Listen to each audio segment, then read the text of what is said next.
वाले बाबा, जय हो तुम्हारी जय हो गुरुकुंज वाले बाबा, गुरुकुंज वाले बाबा। वंदनीय आरती संत तुकडोजी महाराज,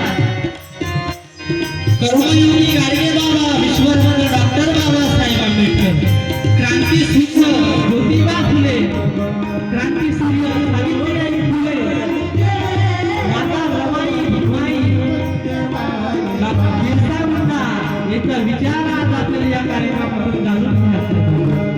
म्हणून आज एवढ्या थंडीमध्ये तुम्हाला कार्यक्रमाला तुम्हाला धन्यवाद देतो। नाहीतर यवतमाळकडे एवढ्या थंडीमध्ये लोक कार्यक्रमाला येत नाही दादा।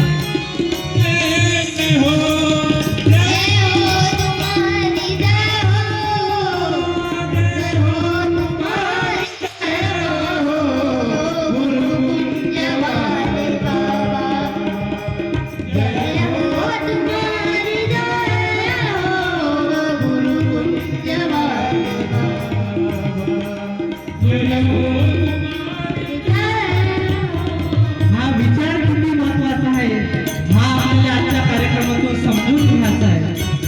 मागच्या वर्षी आपल्या गावात राजू येणे माझा मित्र आहे, माझे गुरुबंधू आहे, त्याच्यापासून मी तयार झालो, आम्ही एका वर्गात शिकलो आणि आज मी गावागावात जाऊन त्याच्या माध्यमातून कार्यक्रम करून राहिलो आणि हे 2026 वर्ष माझ्यासाठी एवढं नक्की झालं कारण माझा आजचा 25वा कार्यक्रम आहे आणि 8 तारखेला NSS कॅम्प मध्ये माझा कार्यक्रम आहे। 26वा कार्यक्रम म्हणजे 2026 मध्ये माझा 26वा कार्यक्रम 8 तारखेला होणार आहे।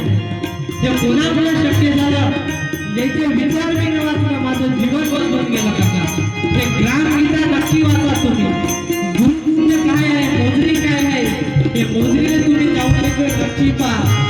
आपल्या गावातून मागा 30 तारखेला तुकडोजी महाराजांची मोजरी, गुरुकुंज मोजरी, हजारांची लोकसंख्या होती। डॉक्टर साहेब आले होते आपल्या गावचे, काही लोक आले होते पण एवढी गर्दी होती की आपल्या गावातला एकही लोक मला दिसला नाही।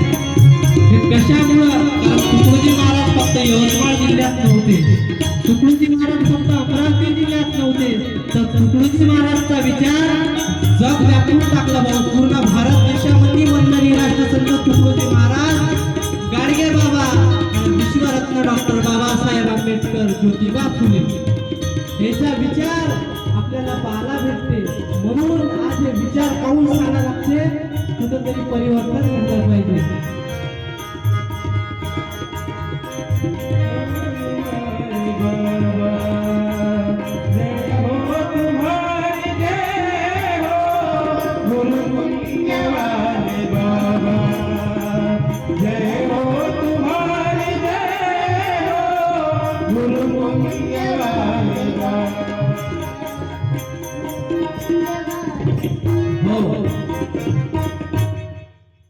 आमच्या खंजराय थंड्या पडून राहिल्या कारण थंडीपायी माणसंच लंबेगार होऊन राहिले, खंजराय तशाच आकडून गेला, वाजून नाही राहिला।